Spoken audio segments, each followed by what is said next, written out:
કચેરી, નગરપાલિકા ખાતે પણ આ કાર્યક્રમો યોજાવાના છે. 7 થી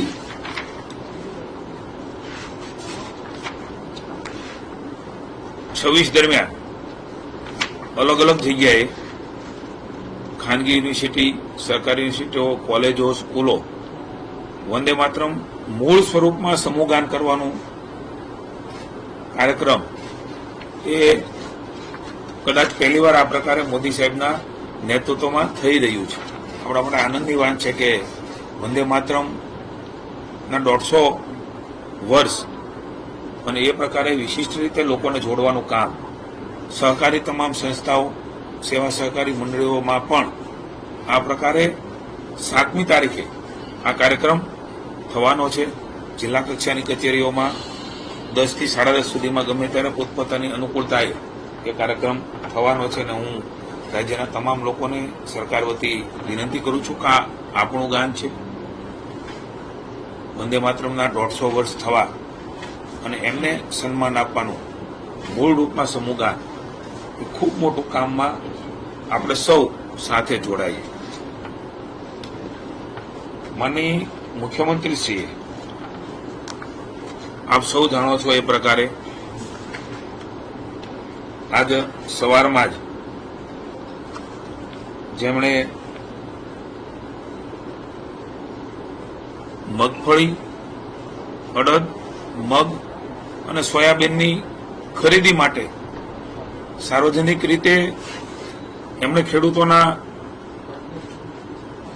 હિતમાં ટેકાના ભાવથી ખરીદી માટેની ટીમ દ્વારા જાણકારી આપી છે.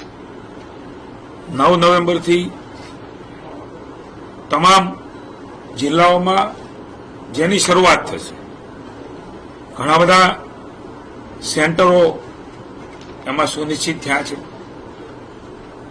તાલુકા મથકે જે નોંધાયેલા ખેડૂતો છે એમને SMS દ્વારા જે પદ્ધતિ વર્ષોથી ચાલી રહી છે એ પ્રમાણે એમને SMS થશે અને પોતાના ભાગનો જથ્થો એ ત્યાં એમણે લાવવાનો રહેશે.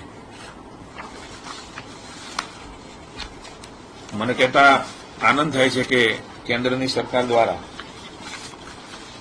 આ વખતે ટેકાના ભાવની ખરીદી પણ માં વધારો કર્યો છે.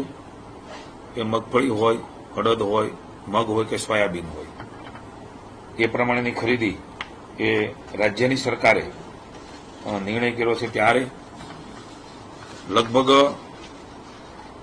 ધારાધોરણ પ્રમાણે જે પ્રમાણે દર વખતે ખરીદ કેન્દ્રો દ્વારા ખરીદ થાય છે એ મુજબ ખેડૂતોને આવવાનું રહેશે. જ્યાં જરૂર પડે ત્યાં સબ સેન્ટરો પણ ખોલવામાં આવશે. સપ્રમાણ ધારાસર જે ગાઈડલાઈન છે એ ગાઈડલાઈન પ્રમાણે આ ખરીદી થવાની છે. 125 મણ એ ખેડૂત દીઠ ખરીદી કરવાનો નિર્ણય એ રાજ્યની સરકારે કર્યો છે.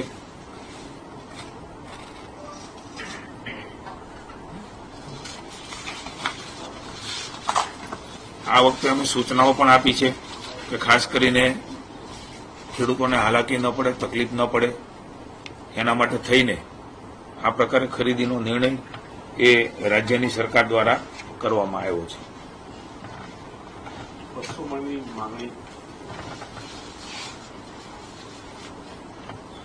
કેન્દ્રના જે ધારાધોરણ છે, એક તો સૌ પહેલા માનનીય વડાપ્રધાનશ્રીનો આપણે આભાર માનીએ કે આ ટેકાના ભાવથી ખેડૂતોને મદદ કરવાનું નિર્ણય એ એમણે માનનીય વડાપ્રધાનશ્રીએ કર્યો છે અને એ પ્રકારે સમગ્ર દેશમાં એ ખરીદી થઈ રહી છે. ગયા વર્ષ કરતા મગફળીના ટેકાના ભાવમાં 480 રૂપિયા પ્રતિ ક્વિન્ટલ એ ભારત સરકારે વધારો કર્યો છે. એ પ્રમાણે સોયાબીનમાં 436 રૂપિયા પ્રતિ ક્વિન્ટલ એ વધારો કર્યો છે અને એ જ પ્રકારે અડદમાં પણ 400 રૂપિયાનો વધારો એ થયો છે. આપ સમજી શકો કે મળે ખેડૂતોને મદદ કરવા માટે કેટલો મોટો ફાયદો. દાખલા કે 1000 રૂપિયા આસપાસ ભાવ હોય તો 1400 થી પણ ઉપરની ખરીદી એ મગફળીની થવાની છે. એટલે એવા સમયે ખેડૂતોની બાજુમાં ઉભા રહીને તમે વાત કરી એ પ્રમાણે ભારત સરકારના રૂલ્સ પ્રમાણે 25% જે આપણું ઉત્પાદન થવાનું છે એના પ્રમાણની અંદર ખરીદીની જોગવાઈ છે, પણ એથી પણ વધારે માનનીય મુખ્યમંત્રીએ સંવેદનાથી જે પ્રકારના આપણે પરિપત્ર બધો થયો છે અને આપણા ધ્યાનમાં પણ છે અને થશે પણ ખરો, એનાથી પણ વધારે ખરીદી થાય એટલા માટે 125 રૂપિયા, કારણ કે જે પ્રકારે ઉત્પાદન થયું છે એટલે વધારે જથ્થો પણ સપ્રમાણમાં ખરીદી શકાય એમના માટે રાજ્ય અને કેન્દ્રની સરકાર એ આ ખરીદી કરવાની છે.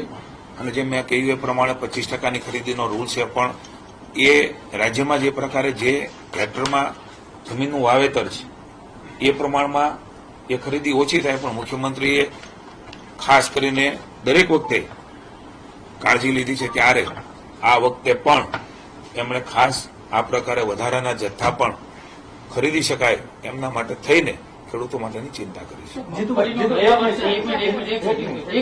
એક જ કન્ફ્યુઝન છે કે જે 25% નિયમ પ્રમાણે જથ્થો હતો એમાં વધારો કરવામાં આવ્યો છે. ભાવ જે અગાઉ જાહેર કર્યો હતો 7,263 પ્રતિ ક્વિન્ટલ, ભાવ તો એટલો જ રહેશે ને, ભાવ તો નથી વધવાનો. મેં કહ્યું ને, આ વખતે એમએસપી પ્રાઇસમાં મગફળીમાં જે પ્રકારે વાત કરી એ પ્રકારના ભાવનો વધારો થઈને આવ્યો. હા, એટલે એ જ ભાવ વધારો થઈને આવ્યો છે. મુખ્યમંત્રીએ ભારત સરકારમાં રજૂઆત કરી હતી કે વધુ મગફળી ખરીદવા માટે અમને મંજૂરી આપો.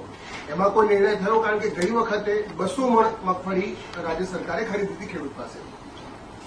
એ માંગણી હતી, એમાં કોઈ સરકાર ગયા વખતે 3.5 લાખ લગભગ ખેડૂતોનું રજીસ્ટ્રેશન હતું, વાવેતર ઓછું હતું, એટલે એમના 25% પ્રમાણે સપ્રમાણમાં એ જે આ મદદ કરી રહી છે સરકાર, ખેડૂતોને મદદની વાત છે કે માર્કેટ ન હોય ત્યારે આ પ્રકારે ખરીદી કરીને વળી માર્કેટ આવે ત્યારે એમનો બીજો માલ પણ માર્કેટમાં વેચાય, એ હેતુથી કેન્દ્રની સરકારે એમએસપી પ્રાઇસ નક્કી કરી છે.